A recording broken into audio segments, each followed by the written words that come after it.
Hi, let's see how we can blur videos like this on CapCut. Let's start. Click on the effects right here.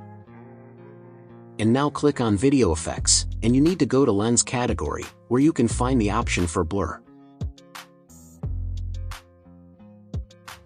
Click on Blur and adjust the density of the blur as per your needs.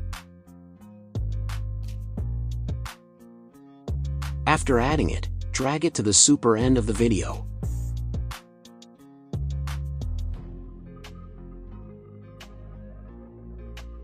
Now, tap on the video and make a copy of it.